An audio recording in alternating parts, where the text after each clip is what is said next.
continuing in Luke chapter 1.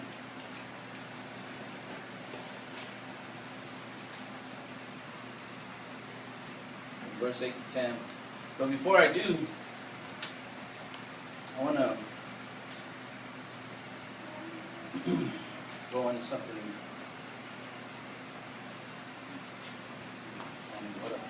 Get into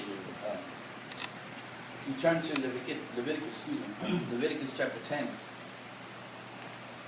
verses 1 and 3, just to open up, give a little picture before we go into Luke and what I'm discussing. In Leviticus chapter 10, it talks about the sons of Aaron, Nadab and Abihu. And the word reads, "And Nadab and Abihu, the sons of Aaron, took either of them his censer, and put fire therein, and put incense thereon, and offered strange fire before the Lord, which he commanded them not. And there went out fire from the Lord and devoured them, and they died before the Lord.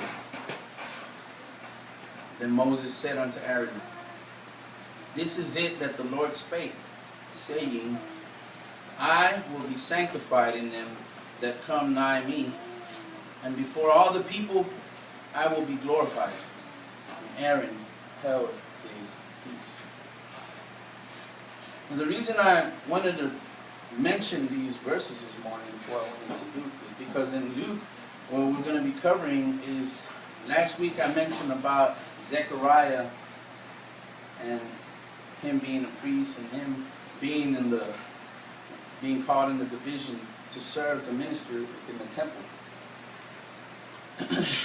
And I wanted to read these verses here to give you a picture of what it was like at that time, bearing in mind the fact of being a priest and going into the temple, whether it was in the temple or in the tabernacle. When they went in there, they did it with fear and trembling. It wasn't taken very lightly. And this is a perfect picture of that. What had happened with Nadab and Abihu, it says they were the sons of Aaron. They were the sons of Aaron. They were the sons of the great high priest himself, Aaron, the first high priest. They went, they offered strange fire, that strange incense, whatever you want to call it. And the fire of the Lord devoured them. They were killed. They died. They did not offer their worship to God the way they should have, with honor and reverence and fear before God, as it is for anybody, any ministry. Not just us as leaders, as a pastor, as a preacher, as a teacher, but your church layman. Any of you here who serves the Lord Jesus Christ. If you serve the Lord Christ, then you ought to deal with fear and trembling also. Moses tells Aaron here in verse 3, he says, "This is it that the Lord spake." What did he say? The Lord said, "I will be sanctified in them that come near me." Sanctified. He's saying, I am to be holy. When people go before the Lord, when the priests went into the temple, when they went into the tabernacle, they put on their priestly garments, arrayed in the priestly garments. So you can imagine what it was like for any priest to go into the tabernacle at that time. And then you have, with that in mind, go to Luke now.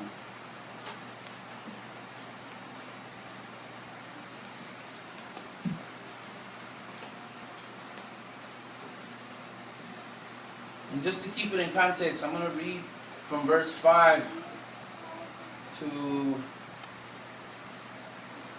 verse 13.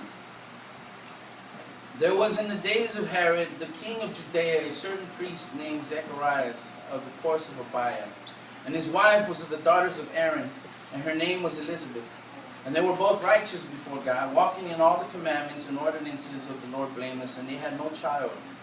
Because that Elizabeth was barren, and they both were now well stricken in years. And it came to pass that while he executed the priest's office before God in the order of his course, according to the custom of the priest's office, his lot was to burn incense when he went into the temple of the Lord. And the whole multitude of the people were praying without at the time of incense. And there appeared unto him an angel of the Lord, standing on the right side of the altar of incense. And when Zechariah saw him, he was troubled, and fear fell upon him. But the angel said unto him, Fear not, Zechariah, for thy prayer is heard, and thy wife Elizabeth shall bear thee a son, and thou shalt call his name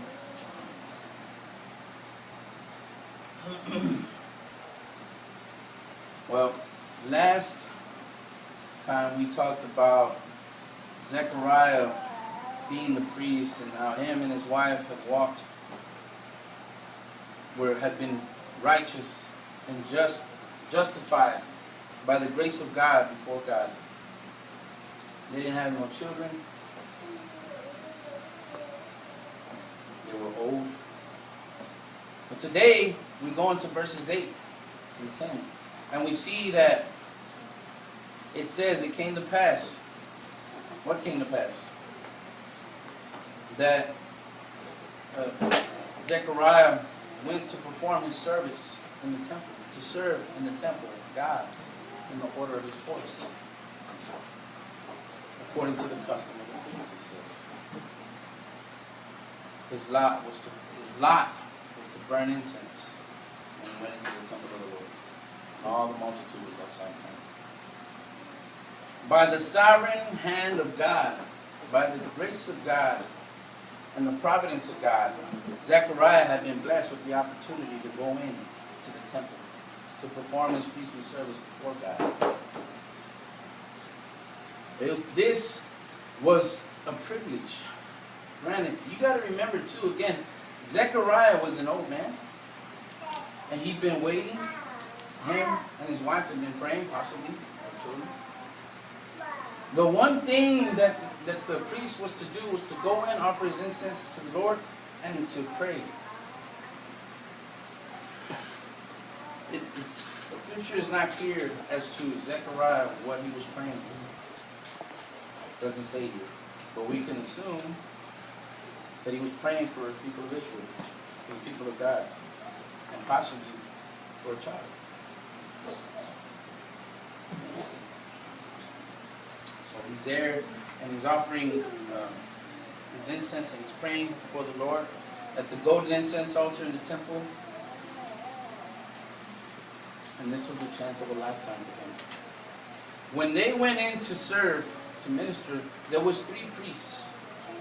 One priest performed the service in the temple, one burned incense, another changed the showbread on the Sabbath day, and another took the charge of the fire on the altar of the burnt offerings. And so the lot had fell upon Zechariah. So when they went in there together, but they left Zechariah to do his service.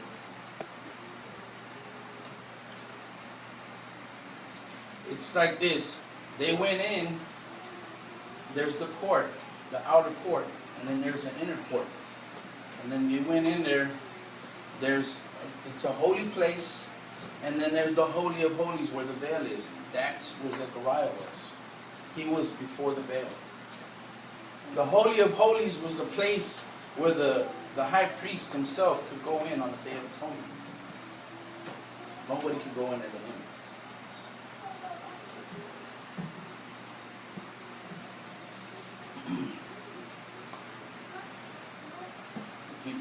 I want you to really think about this.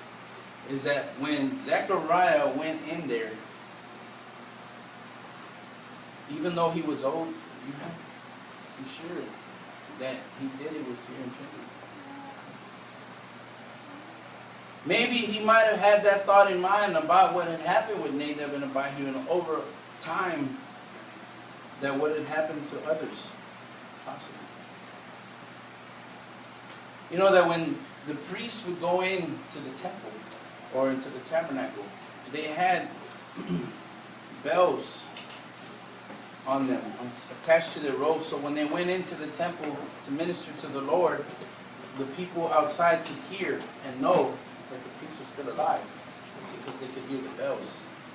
If they didn't hear the bells, guess what? He was probably dead. But what would happen to somebody that died back then? If they died in the temple, you know what they would do? They would tie a rope to their leg. Because they couldn't go in there. So they have a rope tied to their leg and put them out. So it's a fearful thing. It was a fearful thing to serve the Lord in the tabernacle as well as in the temple.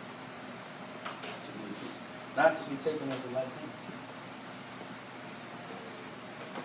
The Bible says that God is not mocked. What you reap what you sow, actually. But the priestly service was that they were to keep the incense in the temple burning all the time.